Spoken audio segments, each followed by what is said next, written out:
I would now like to welcome you to a panel discussion about our future, navigating future and emerging cyber threats, building resilience and foresight for a secure world by 2030. And this panel will explore the emerging cybersecurity threats and future scenarios, emphasizing the need for enhanced cooperation, resilience, and multi-stakeholder engagement to secure critical infrastructures in our society by 2030. And I would like to welcome the speakers that will be a part of this panel on stage. Mr. Jurrien NORDER, Head of NCC-NL, the Netherlands. Mr. Mihai LUPAŠCU, Director of the Agency for Cybersecurity, Republic of Moldova. Mrs. Samara Moore, Director of AWS Senior Manager, Security Assurance at Amazon Web Services. Thank you. Mr. Bassam Maharmeh, President of the Jordan National Cybersecurity Center from Jordan. Mr. Luigi REBUFFI, Secretary General and founder of ECSO Belgium. Thank you very much. And the moderator for this panel will be Mr. Apostolos MALATRAS, Team Leader, Knowledge and Information from the European Union Agency for Cybersecurity. Thank you so much.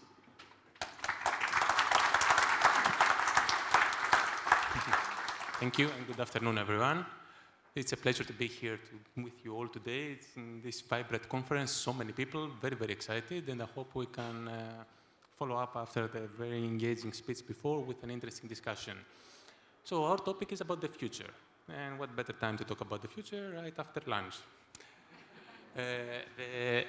There has been a lot of work and a lot of efforts going on cybersecurity in the last 2 years on preparedness, building resilience, being more proactive about our cybersecurity.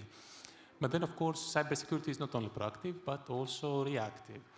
In that respect, I would like to start the panel discussion with going around the table to get your views on what do you think are the biggest threats, the biggest cybersecurity challenges, opportunities that will come down the road in the next 5 years.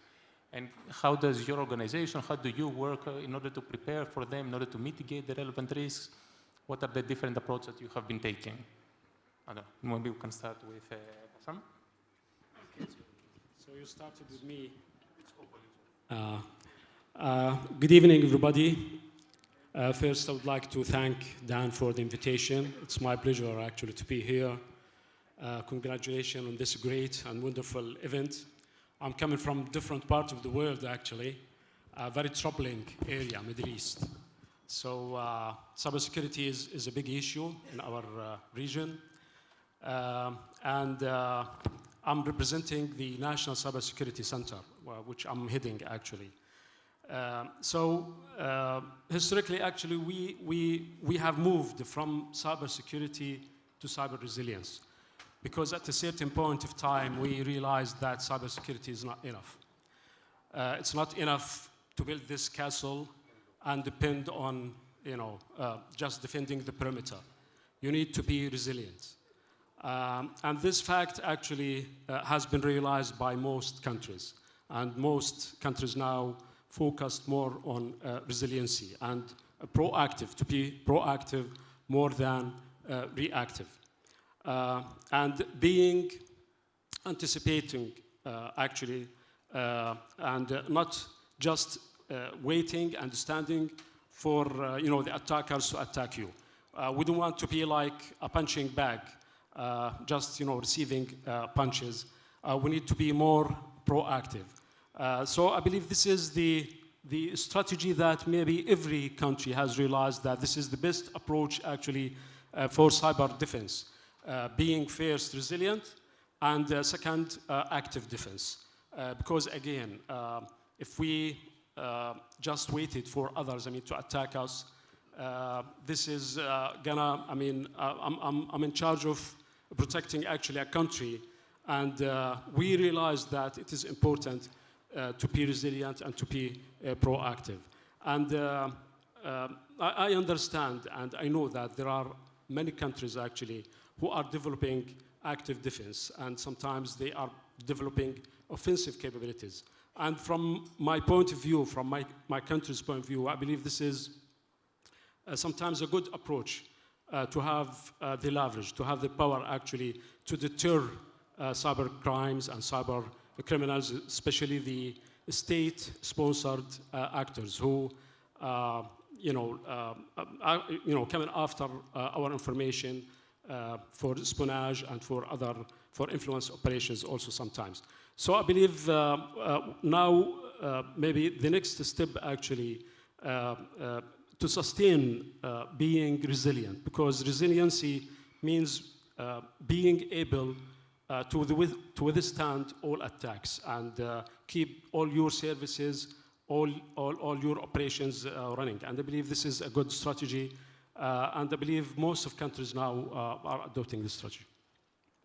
Thank you so much, Bassam. I think resilience word triggered already a response. Thank you. So I quite fully agree on what you said.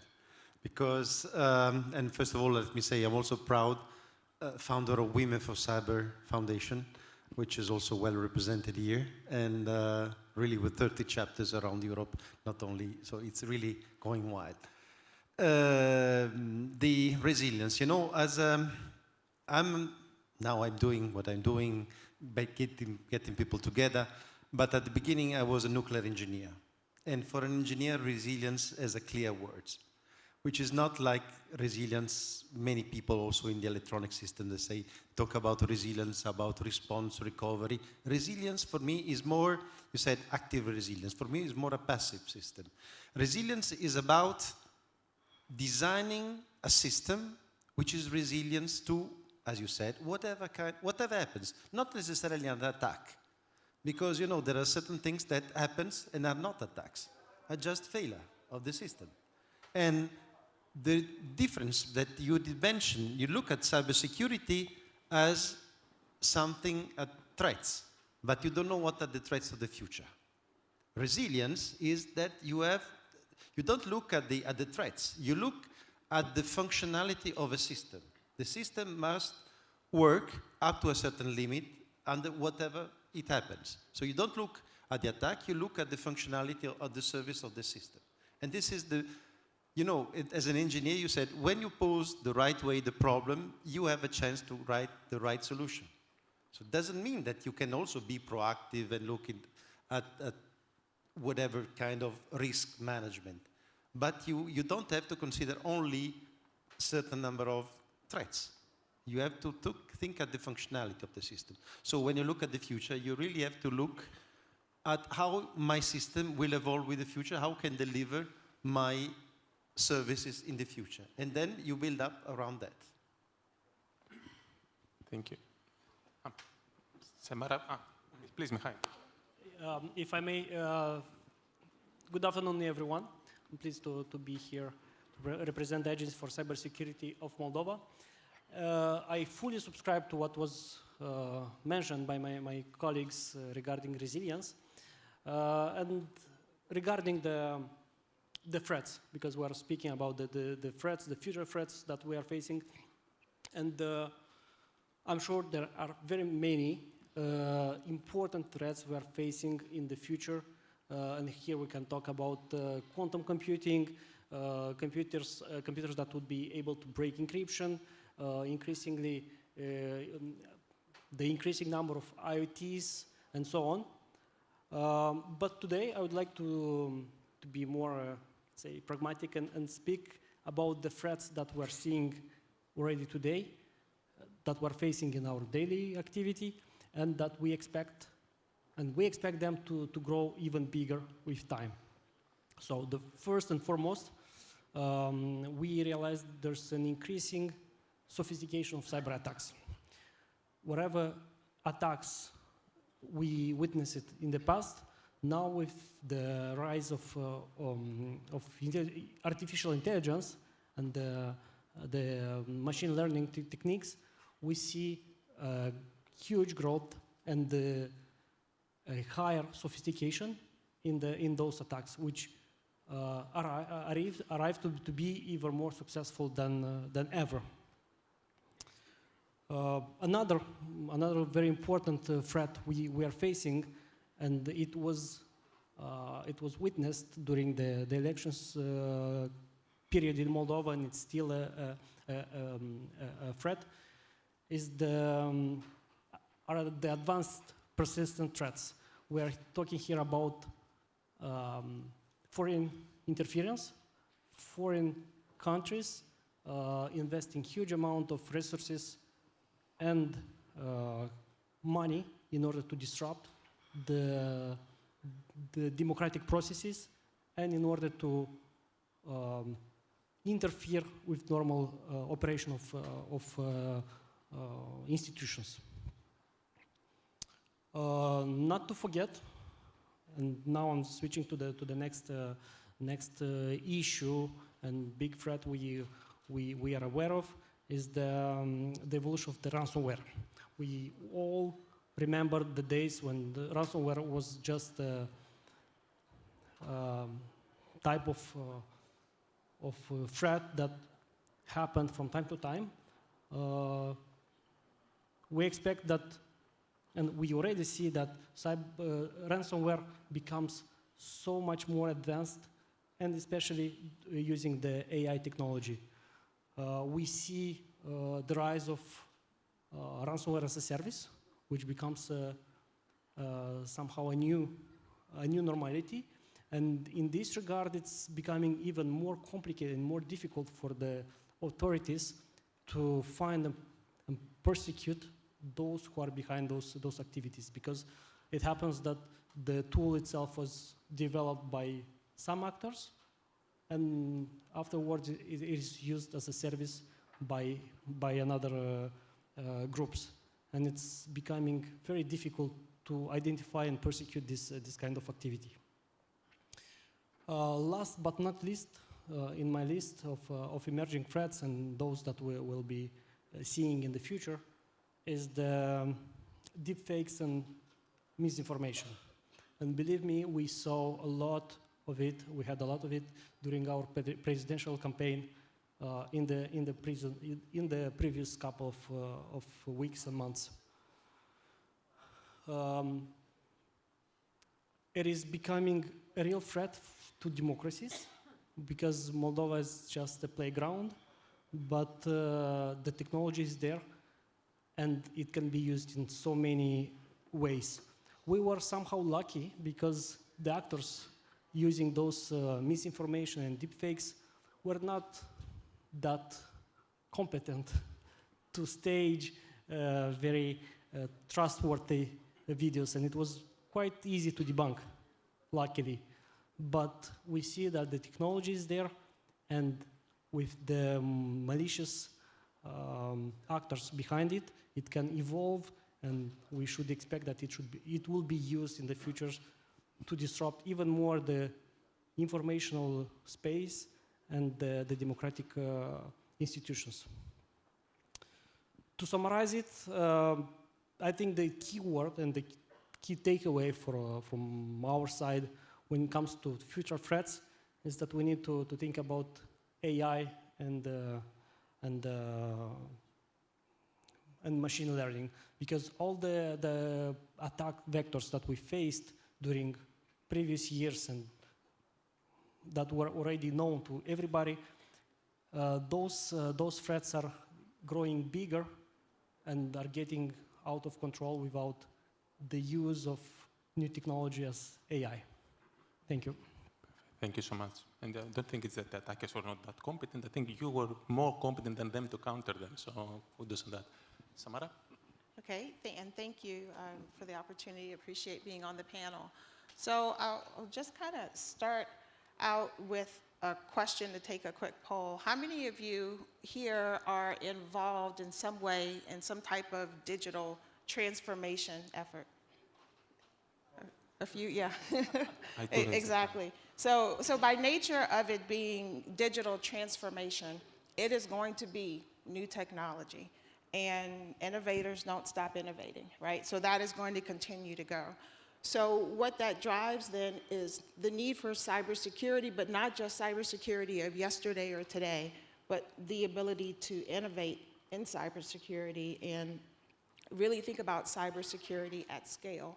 And so what I'll kind of talk on in my response is around really developing skills in this space, and that it's truly, truly important that we have a workforce that understands not just how to use the technology, but what does that mean in the concept of security and safety and resilience. And at AWS, we've really been focused on helping to develop the workforce with things like AWS Educate, with hundreds of free courses, AWS Academy, to help institutions train people who are growing and learning in this space, and AWS Skill Builders. And these are resources that are available globally in multiple language, because it's really, really important that we play a role and contribute to the skills development. Also, I'll just briefly touch on having a culture of security. Again, because things are dynamic, whether it's technology or the threats, having that culture of security so that you can identify quickly, respond, recover. Again, that resilience aspect. We've heard a little bit about, you referenced AI. I won't go too far into that, but other than to say we've been using security practices for a long time. It's not necessarily so new with AI, and that we need to think about security of the data, security of the inputs to the model, security to the measures of the model, security of the output of the model, in addition to responsible AI and other AI safety measures. The other point about thinking about in the future, I'll touch on quickly, is post-quantum cryptography. And that is coming. We're not there yet, but it's coming. It's making some progress. And so even thinking now, we've been engaging in the standards community and helping to contribute to that space. Just recently, a few months ago in August, NIST finalized 3 standards related to post-quantum cryptography that we were actively involved in. And we're also participating in international standards bodies as well. So it's really important to help us prepare for the future threats there. So with that, I'll finish. Thank you. Jurrien? Yeah, thank you very much. I'm trying to bring in a different perspective and building up on your words and not making the list of potential threats much longer, but really looking at the threat of not acting, of not mainstreaming cybersecurity. And I know I'm talking to a preached crowd, a crowd that believes in this message. But I can tell you from my own experience, I'm a runner. I'm in 3 weeks running a marathon, and last Sunday I was running with a friend of mine, and he told me he had just finalized for a small medium an organization of 250 people, a healthcare provider doing household services for handicapped people, for elderly people. And they had bought a device, app, where they can register the patient files, and they can take note of the different things they did. And I asked him, was cybersecurity one of the requirements in the procurement? And he told me, first he gave me a blah blah story, and then I said, cut the crap, what is the answer? And he told me it wasn't. So I am sure that in our societies, and again I'm talking to the preached here, but in our society, we haven't mainstreamed cybersecurity enough. And we have to work towards that vision to really, with a comprehensive perspective on the instruments at hand, to really work towards that mainstreaming of cybersecurity. From the SME towards the big companies. There are many things needed to achieve that purpose. And what I would also like to say, so that is the threat of not acting, of not mainstreaming. It is also your bread and butter. You are earning your daily lives being involved or working for the cybersecurity industry. We need to innovate. Basically what you also said, we need to step up our game. We need to be more innovative in Europe. We need to create better products of European trademark, and we need the current existing products to be more upskilled, because only that is the way that cybersecurity in the end will be mainstreamed, and that the day after tomorrow we will still be able to afford our welfare states. Perfect. Thank you so much. Thank you. And indeed, yeah. Cybersecurity has not been mainstream. Indeed, it has been a buzzword so far, but I think it needs to be much more instilled into our daily practices and policies and everything, so fully on board with that. And of course, the National Cybersecurity Coordination Centers, they have a huge role to play. So with that, we identified quite a few threats, like I've noted on a lot of things here, and the threat of non-acting, resilience and how to do active defense, post-quantum AI. Okay, how do we go about in tackling this? Also, and thank you for raising this, Samara, the lack of skills and building up skills and competencies, because personally, I think that's one of the biggest threats ahead, to build the workforce for the future, because the current workforce will not be able to deal with it. So how would you see actions being prioritized, things being done, policies, standards, good practices? How do we go about in the future? Yeah, I believe as the head of a national cybersecurity agency, I believe the one thing that will wake me up at 3 o'clock in the morning is ransomware, actually. Ransomware is still maybe #1 threat that every nation actually is dealing with. In fact, while I'm here, actually, the team called me and we have 2 new victims actually in Jordan. One was a hospital, the other one was a food manufacturer. So ransomware is going to be there. I believe quantum computing is another issue.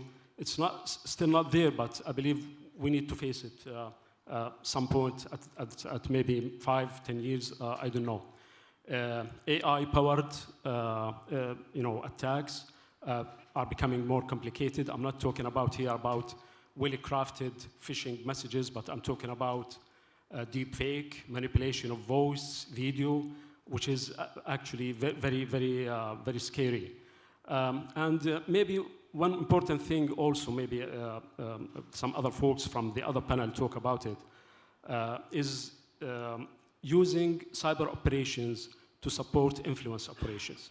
And this is I believe, gonna increase in the future. If you recall, for example, Hillary Clinton's emails when they released or leaked, it was to influence the elections. So using cyber operations to support influence operations. In fact, there are verified reports that it is the same people, actually, the same threat actors who are running cyber operations are running influence operations. So they are reporting to the same, I will say, agencies, intelligence agencies or departments.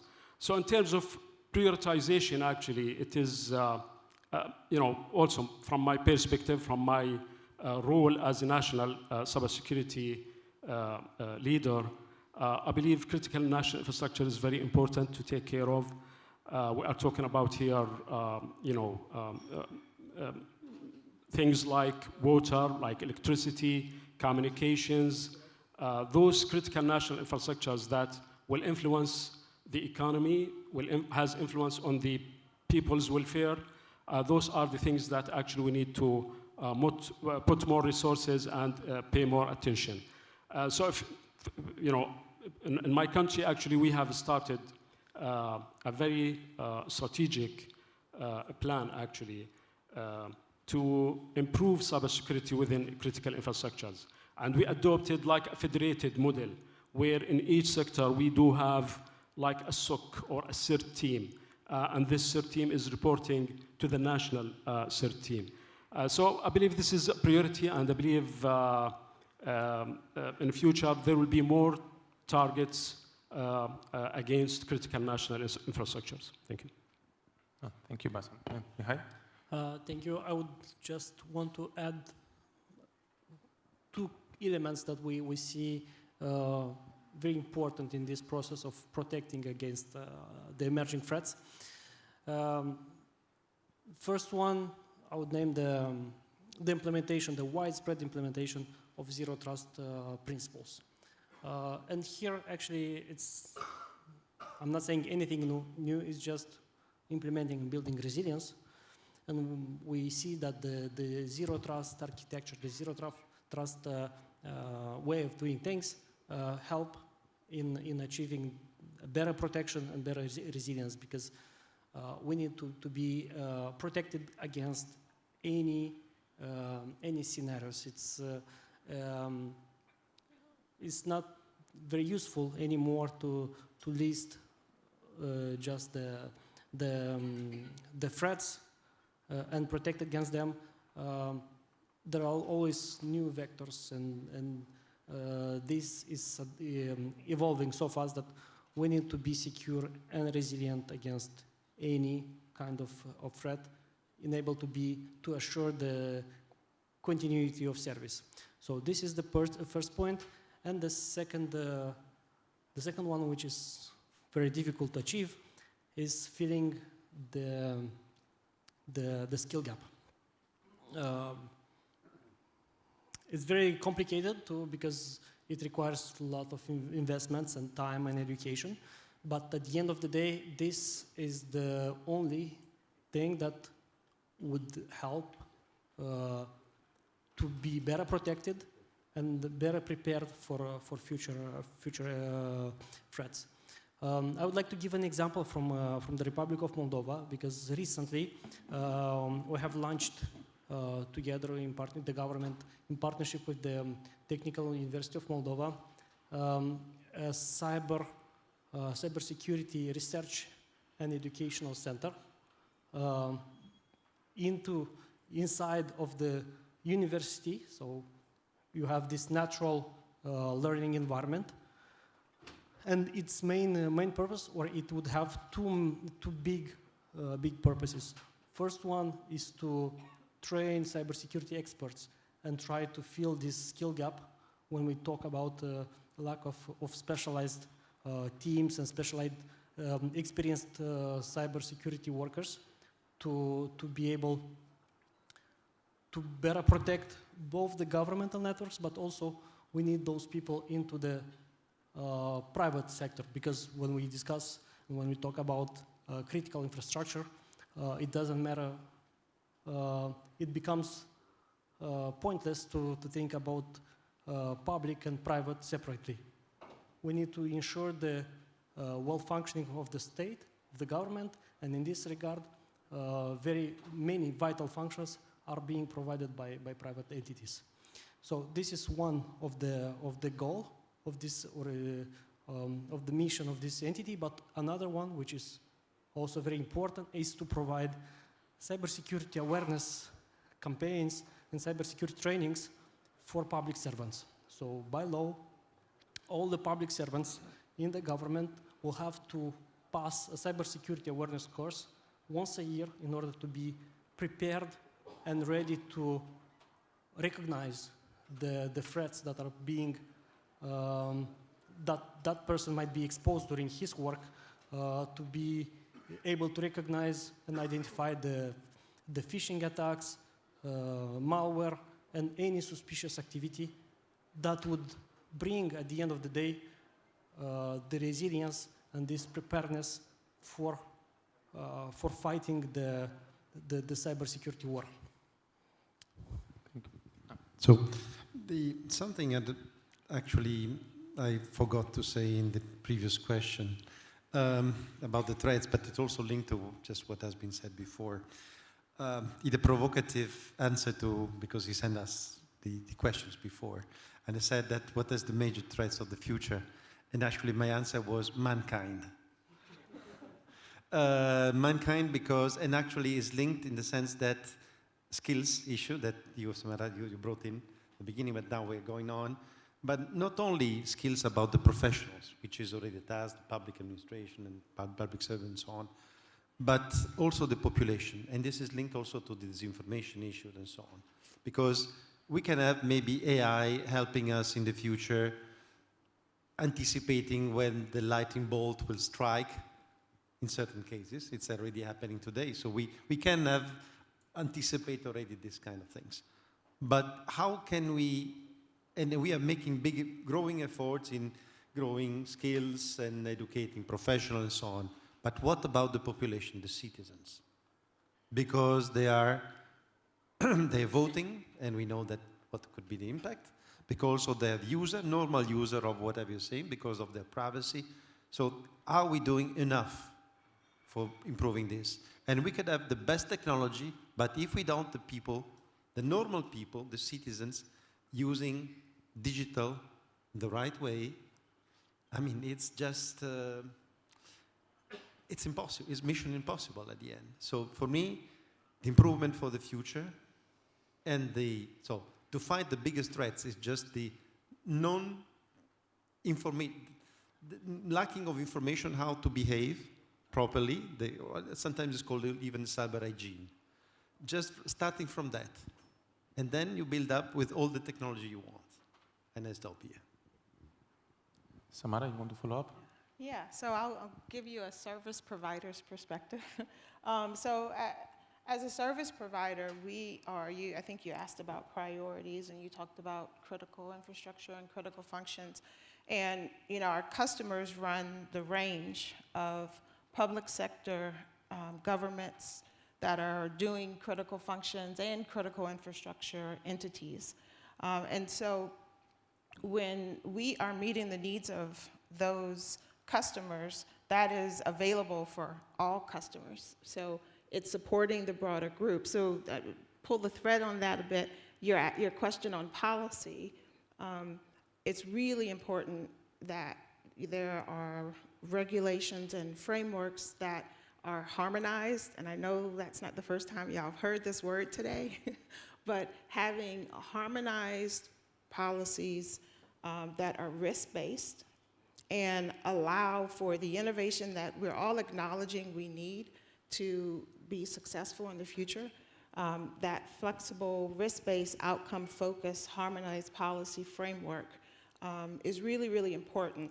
And don't just say that and then like, okay, y'all go figure it out. Like, we're willing to collaborate and be partners in making that a reality because that objective is shared around ensuring the security, economic safety, health of the citizens and the customers in which we serve.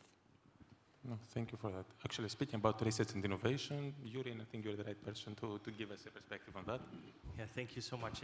I will again take a step back. As I said in the previous round, security is not about cybersecurity and being able to face different threats, but also about the security that you have an income the day after tomorrow and that you can be as dependent or independent from another continent as you want to be.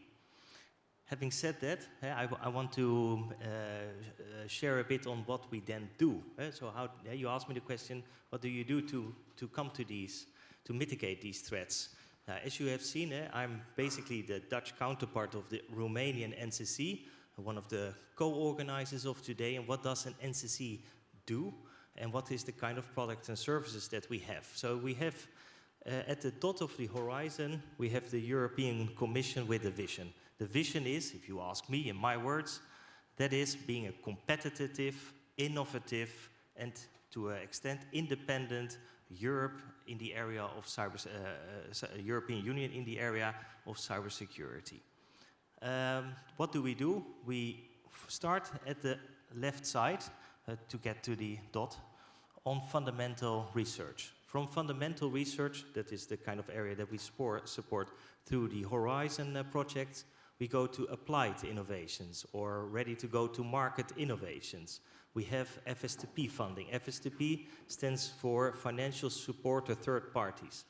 We have, in the Netherlands, we will be looking at, handing out €5 million to SME enterprises to really go and develop their products further, innovative products. Then we are looking at upscaling. So if you have a successful product that meets a demand in the market, how can you make the next step as an SME to upskill your product? We have various funding resources available to really make that step. And then comes the more ambitious part. If you have successful SMEs that have grown beyond a certain level, is to start really linking them up in the European context. Because, let's be honest, Romania or the Netherlands, it is not a big enough market if you want to really reach scale. And there's a lot of actions that need to be done in that area, thinking about finalizing the digital service market, or the single market, is one thing, but also bringing our Dutch companies over here to come and meet with you, Romanian business counterparts, and business counterparts from Romania come over to the Netherlands and starts to see if you can, business to business, create actions, do things together, or participate in European projects to eventually reach that scale with, and that's the last step basically, coming to that dot at the horizon of the European Commission, reaching a competitive, cyber-secure, resilient EU in the area of cybersecurity. Thank you so much. And if you don't know what NCCs are doing, there are the Romanian NCC here, Belgian, Dutch NCC. Please reach out to your local NCC to find out all of their activities. I will pick up a little bit from a point that Samara mentioned before about harmonization, which at ENISA it's a little bit like our bread and butter and our aspiration for the last 20 years, most probably, and we're still working on that. I think a main element is that and looking ahead in the future, that of one is not an island. We need to work together in order to reach the best potential towards the future. So the notion of collaboration, cooperation, in whatever means and form, strategic, technical operation. So now, because we have representatives from both the private sector, the government sector, how do you see the international cooperation between private, public sector in addressing future cybersecurity threats? Yeah, of course. Going back to harmonization, actually, we benefited very much, actually, with the things that, happen in Europe, actually. All the regulations. GDPR, for example, now is a de facto standard for all over the world, for privacy and data protection. I'm sure also the new legislations, whether it is NIS2 or the CRA or DORA, any other regulations that adopted by the European Union, I'm sure this is something that we will benefit from. So harmonization across the universe is very important because we want, to make the burden less actually for the providers. We don't want actually to over-regulate cybersecurity because this will be an obstacle against innovation and entrepreneurship. So cooperation and adoption legislations, this is very important. Cooperation and also, targeting, because, yesterday I was at another conference at another part of the world. We were talking about the same issues. Because you know what? Because we are facing the same challenges. We are facing the same threats. As one of the other panelists called them, the big four, or maybe the big five, I don't know. But we are facing the same threats. So if we want to tackle these threats, if we want to actually be effective in facing those threats, we need to work together. Jordan now is part of the CRI. CRI is the Counter Ransomware Initiative. This is a group of like-minded countries. We do have a task force, and we share information, and actually we are going after threat actors. This is the kind of cooperations actually that we want. It's not just, exchanging or, cooperate in information sharing, information or expertise exchange. This is not enough. We need to work together to follow threat actors and be effective, actually. The list is very long, actually, but I believe if we don't work together, Europe, Asia, the US, I would say the like-minded countries, if we don't work together, actually, against those threat actors who are targeting all of us, I believe we won't be successful. So cooperation is very important, but I believe still we don't have, I would say, the effective mechanisms globally. Maybe regionally, maybe some countries they are working together, but still we don't have, or I would say we are not still effective in cooperation to make sure that all those threats actually taken care of, I would say. Thank you. So, public-private cooperation. I could speak for hours because, I've created this European Cybersecurity Organization in 2016 was on request of the European Commission to create this public-private partnership. That was beginning of the 16. We were already working on some ideas for 5 years, actually. Brussels takes a long time, you know. But actually, it happened that the Commission said, okay, we go with the PPP, but on cybersecurity, but only focused on research. The research, what Jurrien said about different steps. And when we started discussing among industry, because the Commission saw the public-private partnership between the Commission and the industry. But when we started discussing PPP, we said, we had public administration who said, hey, but security is us. National security is our prerogative, is not. So we need to be part of the game. So immediately this public-private partnership became something where everybody was involved, not only the Commission, but also public administration. And we have today, from the beginning, public administration in our board of directors. But actually, a PPP in cybersecurity evolved in a dramatic way from the original identification of priority for research. Because now we're dealing with all the different aspects. Could be standards, certification, investments, support to SMEs, skills, technologies, the link with the user, the CISOs, and so on. So all the different, and of course, one of the spin-off was the creation of Women for Cyber, by the way, because we need people, because we cannot forget 50% of the population, simply for that. But the point is that at the beginning, people were asking me about what you do to cooperate, to bring together the different aspects. And it was not clear because there were existing different kind of public-private partnership was exchange of information, as you were saying at the beginning. You exchange threads and so on, but it is not limited to this. You have to build all the ecosystem, and you have to build it together at local level, at regional, local, say in the city, in the region, in a country, across Europe. And this is the beauty and the challenge. The beauty because every day in my job, I'm, let me say, invent knowledge, or you have to be creative. You have to find the problem, you try to find the solution. Do we have enough resources? Not always. Do we have political support? Not always. But that's important, where we are linking with the public administration, because they can provide this political support. They have some funding. They can attract the private sector with some other funding. And together we can shape what could be the future. And this is the big story, not only exchange of information or threats and so on. This is only a small part of the game. You have to build all the ecosystem. And again, when we're talking about skills, you know, in Europe, you cannot talk at European Commission level about education, because education is a prerogative, again, of each member state. So it should be dealt with according to the law of each country.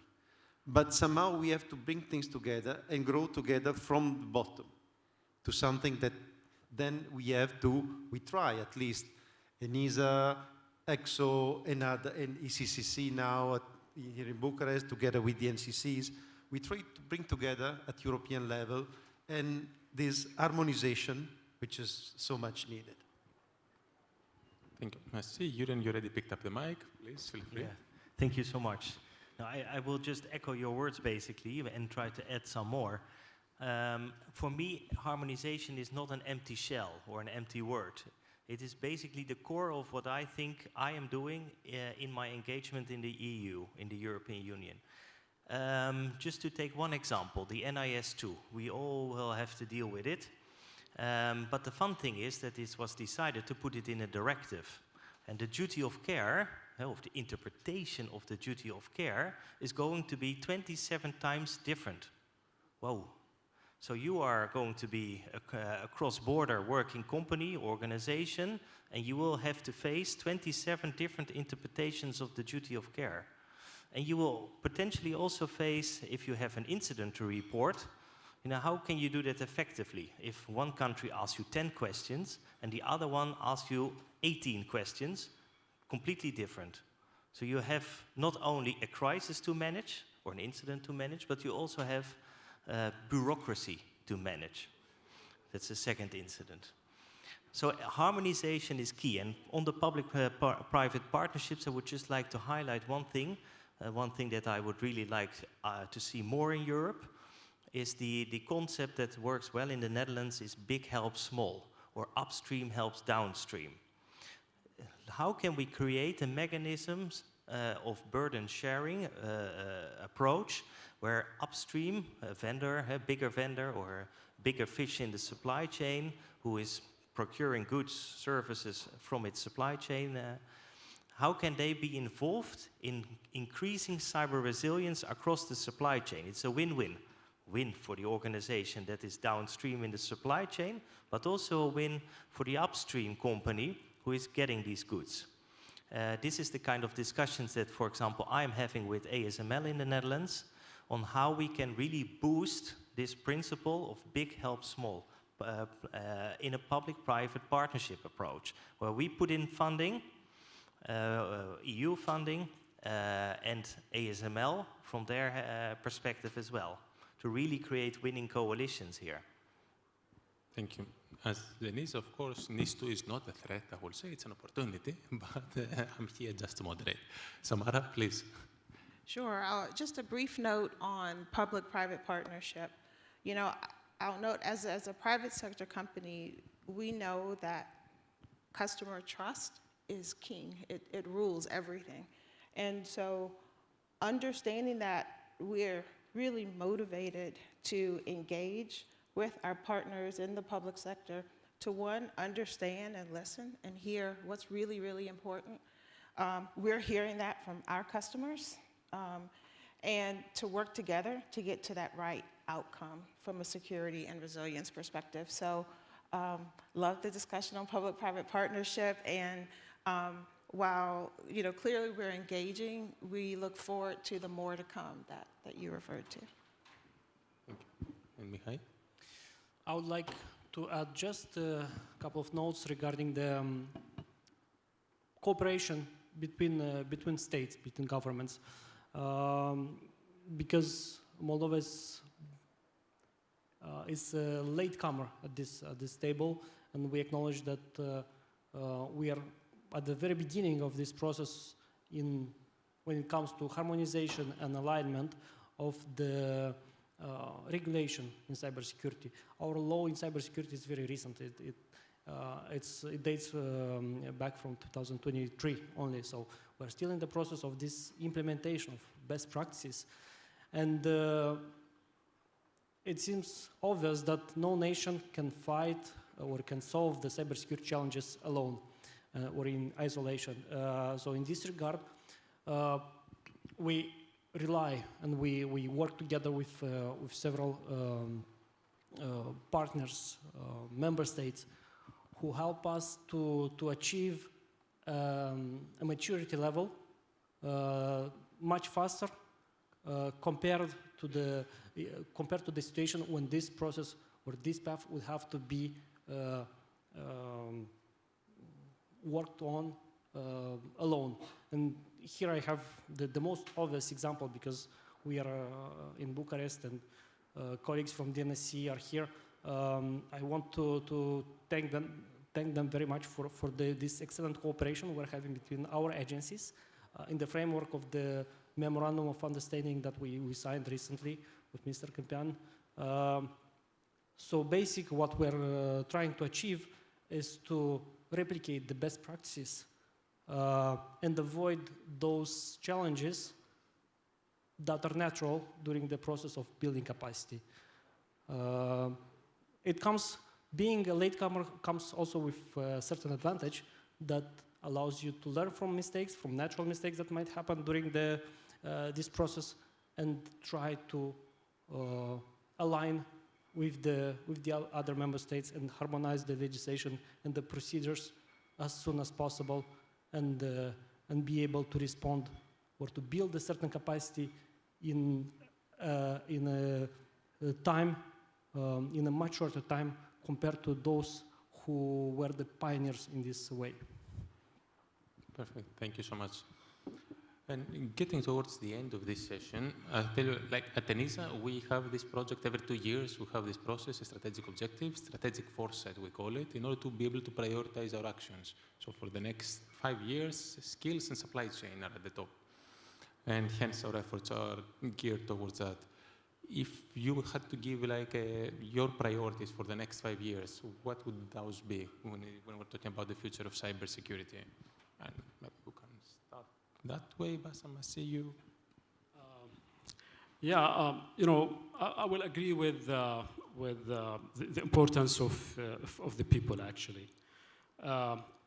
People are the weakest point, but they are also the strongest, or the weakest link, they are also the strongest link.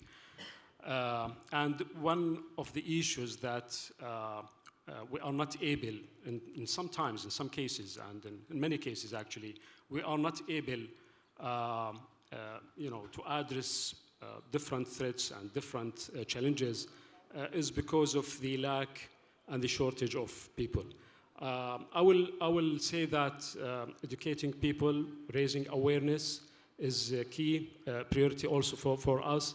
And this is why actually next year we will start a National Cybersecurity Academy to be like a center of excellence in Jordan and also in the region, because we believe people will make the difference, actually. It's not the technology, it's not the service providers, with due respect, but by the end of the day, it is the people actually who will do all the work.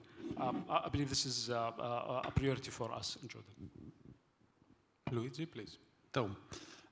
Well, I agree that skills and supply chain are really, I would say, it's even not foresight, it's present. It's already today.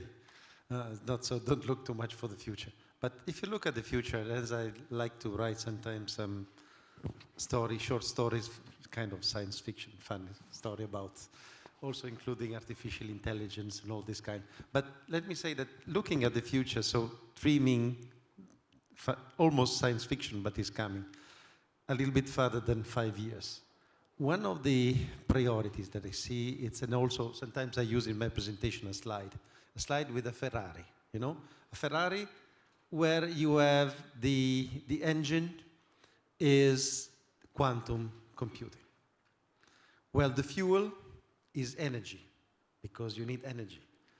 Well, the car, the design of the car is made by artificial intelligence.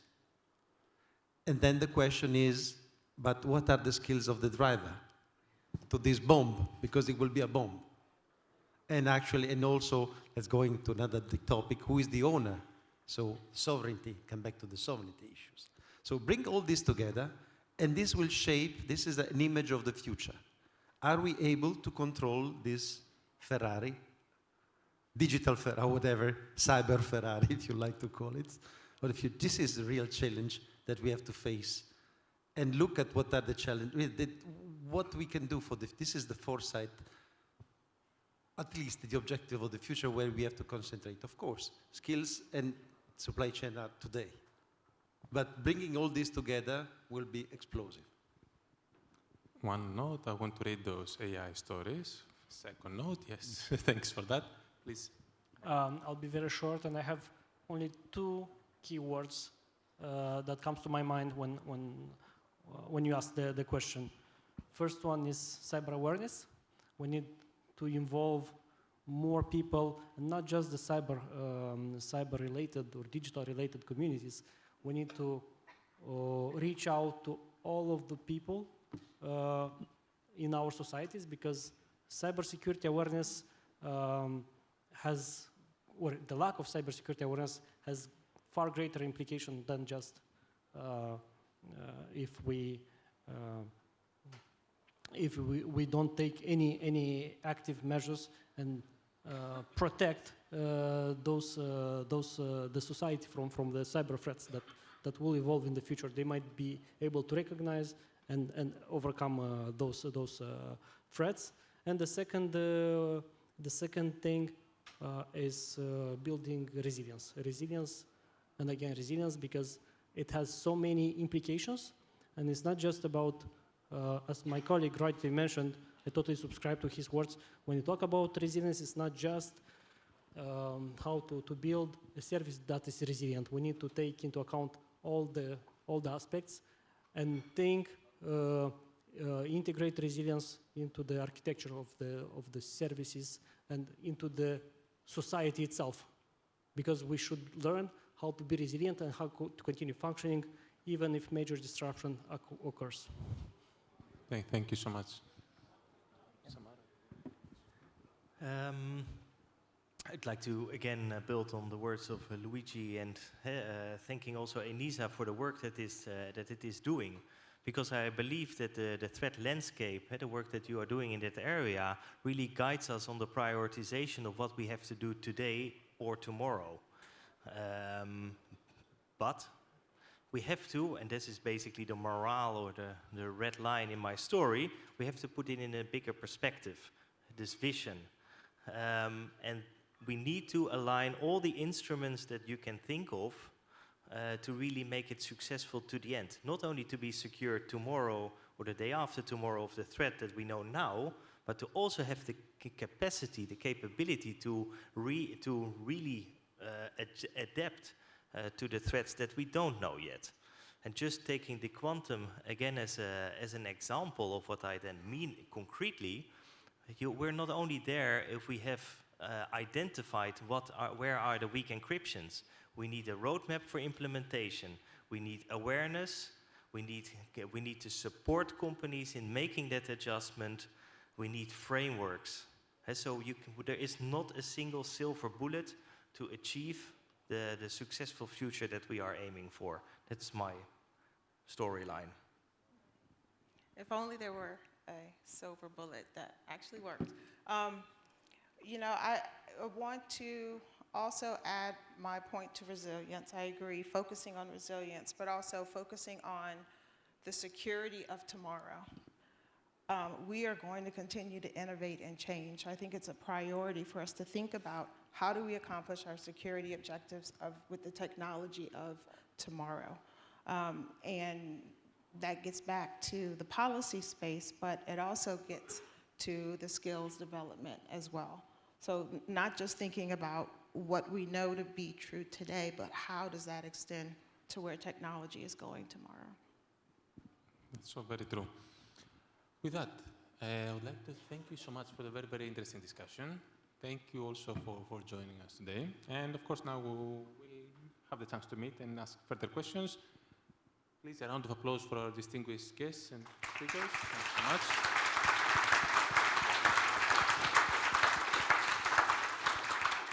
Thank you.